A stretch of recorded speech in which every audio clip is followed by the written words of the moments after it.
ఉమ్మడి ఆదిలాబాద్ జిల్లాలో సీఎం రేవంత్ రెడ్డి పర్యటిస్తున్నారు. లైవ్ లో చూద్దాం.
ఖమ్మం జిల్లాలోని గ్రీన్ఫీల్డ్ హైవేపై 2 రోడ్డు ప్రమాదాలు జరిగాయి.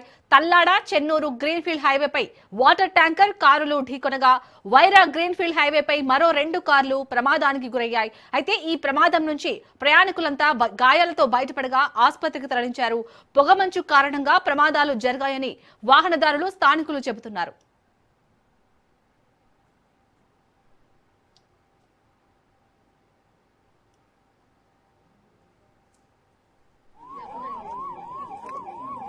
ఎవరైనా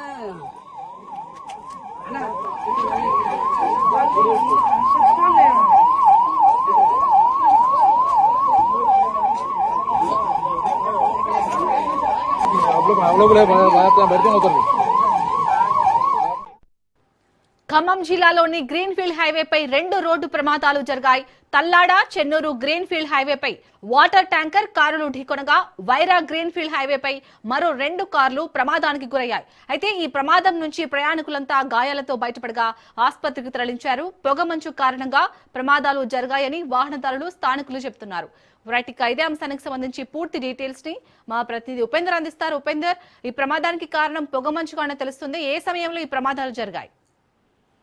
ఓకే శాలిని, ఇప్పటికే అటు పొగమంచు కారణంతో ఖమ్మం జిల్లాలోని తల్లార మండలం తల్లార, ఇటు చెన్నూరు మధ్యలో ఉన్నటువంటి ఏదైతే ఖమ్మం దేవరపల్లి గ్రీన్ఫీల్డ్ హైవే అయితే 2 వేరువేరు రోడ్డు ప్రమాదాలు అయితే చోటు చేసుకున్నాం. ఈ ప్రమాదాల్లో ఇప్పటికే 3 వ్యక్తులకు తీవ్ర గాయాలు కాగా మరో 6 వ్యక్తులకు స్వల్ప గాయాలు కూడా అయిన పరిస్థితి కనిపిస్తుంది. అయితే మొదట జంగారెడ్డిగూడెం వైపు నుంచి హైదరాబాద్ తెల్లవారుజామున వెళ్తున్నటువంటి కారు ఎదురుగా వస్తున్నటువంటి వాటర్ ట్యాంకర్ లారీని అయితే అతివేగంగా ఢీకొట్టింది. ఈ ప్రమాదంలో కారులో ప్రయాణిస్తున్నటువంటి 3 వ్యక్తులకు కూడా తీవ్ర గాయాలయ్యాయి.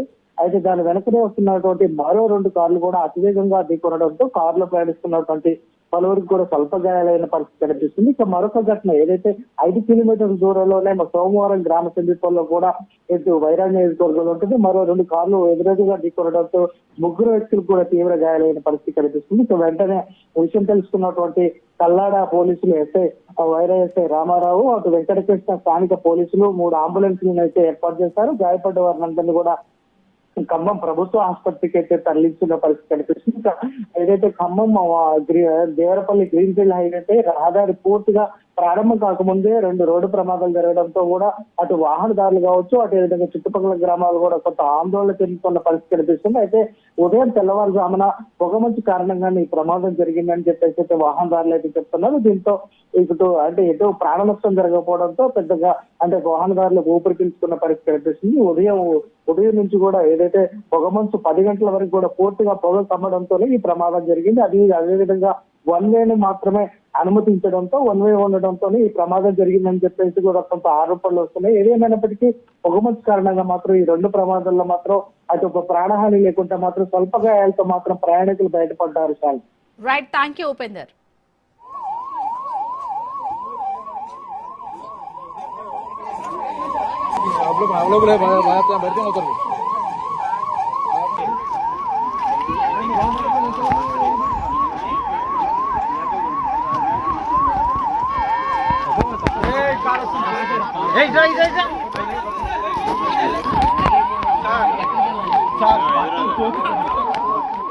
Back to news. సంక్రాంతి సెలవులు ముగుస్తుండటంతో మేడారం సమ్మక్క సారలమ్మ దర్శనానికి భక్తులు పోటెత్తుతున్నారు. జాతరకు వేలాది వాహనాలలో తరలివస్తున్నారు. ములుగు జిల్లా కేంద్రంలో గట్టమ్మ దేవాలయం వద్ద ట్రాఫిక్ జామ్ ఏర్పడింది. వెంటనే అప్రమత్తమైన పోలీసులు వాహనాలను పార్కింగ్ స్థలాల వైపుకు మళ్లించారు.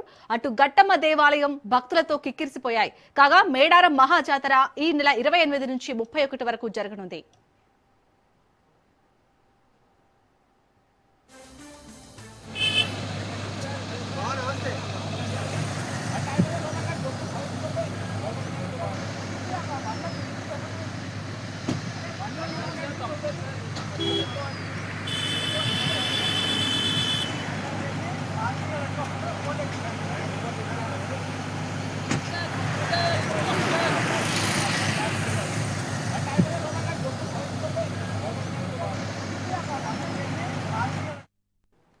సంక్రాంతి సెలవులు ముగుస్తుండటంతో మేడారం సమ్మక్క సారలమ్మ దర్శనానికి భక్తులు పోటెత్తుతున్నారు.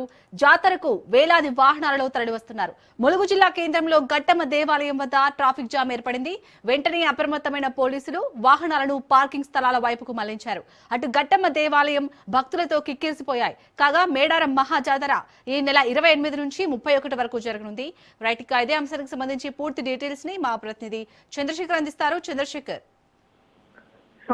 మేడారం సమ్మక్క సారలమ్మలకు ముందస్తు మొక్కులు చెల్లించుకోవడానికి భారీగా ఇటు భక్తులు వస్తున్నారు. ఇటు కుటుంబ సమేతంగా భారీగా భక్తులు వస్తున్నారు. ముఖ్యంగా సంక్రాంతి సెలవులు ఈ రోజుతో ముగియనుండటంతో ఈ రోజు కన్మ పండుగ కావడంతో భారీగా అయితే మొత్తం భక్తులు వస్తున్న నేపథ్యంలో ఇటు మేడారంకి వెళ్లే రహదారులు మొత్తం కూడా వాహనాలతో మొత్తం నిండిపోయాయి. మొత్తం వరుసగా వాహనాలు మొత్తం రహదారులు మొత్తం కూడా నిండిపోవడం జరిగింది. ముందుగా మేడారం వస్తున్న భక్తులు ఇటు వరంగల్ వైపు నుంచి వస్తున్న భక్తులు మొదట గట్టమ్మ దగ్గర ఆగి అక్కడ ఆ గట్టమ్మకి దర్శించుకొని అక్కడ మొక్కులు చెల్లించుకునే ఆనవాయితీ ఉంటుంది. ఈ నేపథ్యంలోనే గట్టమ్మ ప్రాంగణంలో కూడా భారీగా వాహనాల రద్దీ పెరిగిపోవడంతో ఒక్కసారిగా పోలీసులు వాహనాలన్నింటినీ కూడా పార్కింగ్ ప్లేస్ లోకి పంపిస్తున్నారు. ఇదే కాదు, మొత్తం కూడా ఇటు కొత్తగూడెం సైడ్ నుంచి వచ్చే వాహనాలు కానీ, ఇటు వరంగల్ వైపు నుంచి వచ్చే వాహనాలు కానీ, ఇటు భూపాలపల్లి సైడ్ నుంచి వచ్చే వాహనాలు మొత్తం రహదారులు మొత్తం కూడా వాహనాలు కిక్కిసిపోవడమే కాదు, లక్షలాది భక్తులు ఈరోజు మేడారంకు చేరుకుంటున్నారు. లక్షలాది భక్తులు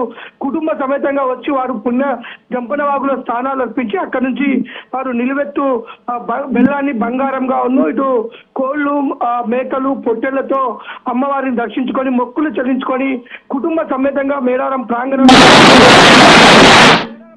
అంతా జన జాతర తలపిస్తుంది. ముందుగానే మేడారం మహాజాతర మొదలైనట్లుగా భక్తుల సందడి అయితే నెలకొని ఉంది. సాల్ని right, thank you Chandrasekhar.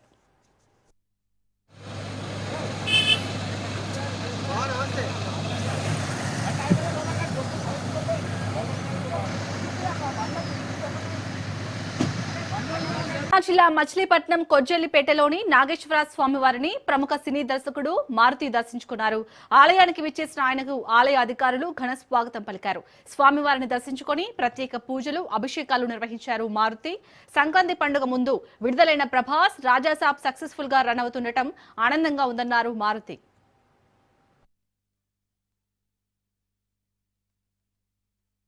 Every year నేను సంక్రాంతికి ఇక్కడ రావడం జరుగుతుంది. మా ఊరు ఇదే. ఇక్కడ నాగేశ్వరం గుడి వెనకాలే మేము ఉండేది. అట్లాగే ఈ సంవత్సరం కూడా రాజాసాబ్ రిలీజ్ అయింది. చాలా సక్సెస్ఫుల్ గా రన్ అవుతుంది. అందులో భాగంగా నాగేశ్వర స్వామిని దర్శించుకుందామని వచ్చాను. ఇక్కడ ఈ గుడి డెవలప్మెంట్ కి నా వంతు కృషిగా నేను చేశాను అంతకుముందు. అందుకని వచ్చినప్పుడల్లా ఇక్కడ మిస్ అవును. ఇలాంటి ఒక మంచి టెంపుల్ కి వన్ ఆఫ్ ద నేను కూడా ఇక్కడ ఒక కాంట్రిబ్యూటర్ గా ఉండడం నాకు చాలా హ్యాపీగా ఉంది. Thank you so much. ఇక్కడ చైర్మన్ గారు వీళ్ళందరూ కూడా బాగా చేస్తున్నారు. Happy pongal to everyone. Next ఇప్పుడే కాదు, ప్రస్తుతానికి రాజాసాబ్ దీంట్లో ఉన్నాను. దాని తర్వాత ఒక 2-3 months తర్వాత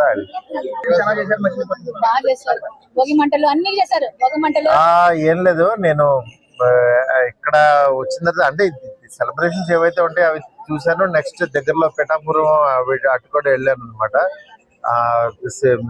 దత్తాత్రేయ స్వామి గుడికి, అట్లా కొన్ని టెంపుల్స్ ఇప్పుడే నాకు కొంచెం లేజర్ గా టైం దొరికింది, అందుకని తిరగడం జరిగింది.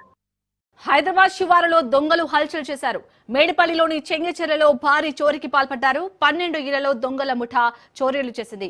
చేతిలో కత్తులతో చెంగిచెర్ల కాలనీలో సంచరించారు. ముందే రెక్కీ చేసి కారులో వచ్చి పలు ఇళ్లలో చోరీలు చేశారు.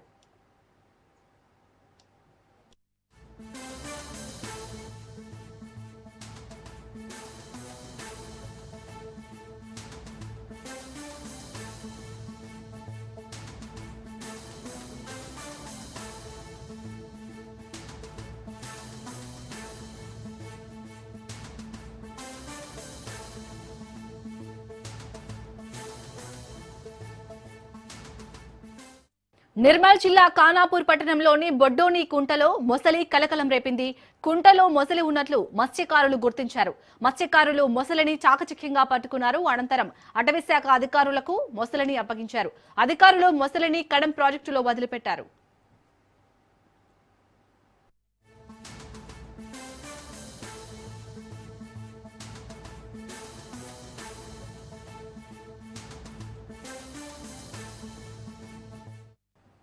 మహారాష్ట్ర మున్సిపాలిటీ ఎన్నికల్లో మహాయుతి కూటమి దూసుకెళ్తుంది.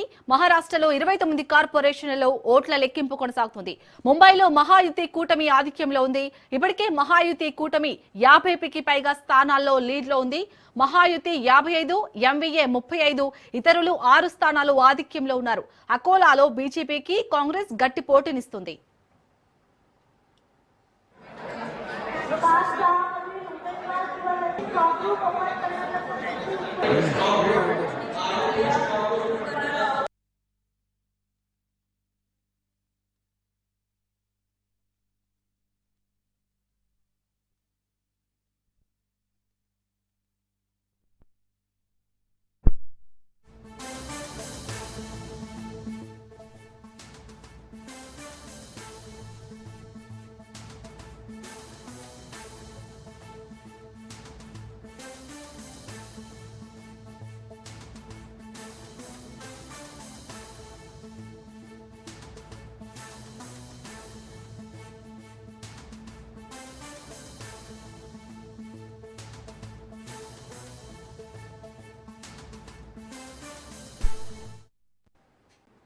కోనసీమ జిల్లాలో ప్రభల తీర్థం ఘనంగా మొదలైంది. 400 ఏళ్లకు పైగా ఈ ఆనవాయితీ కొనసాగుతుంది. జగన్న తోట ప్రభల తీర్థానికి ప్రత్యేక గుర్తింపు ఉంది. ప్రభల తీర్థాన్ని ప్రభుత్వం తొలిసారి రాష్ట్ర పండుగగా గుర్తించింది. ప్రభల తీర్థానికి భక్తులు భారీగా తరలివస్తున్నారు.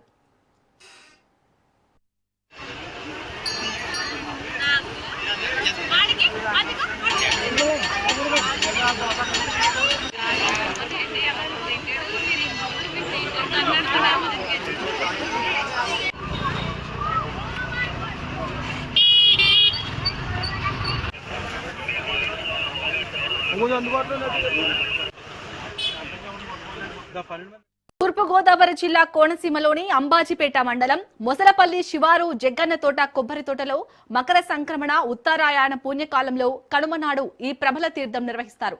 అత్యంత ప్రాచీనమైన ఈ తీర్థంలో కోనసీమ చుట్టుపక్కల ఉన్న 11 గ్రామాల ప్రభలు పాల్గొంటాయి.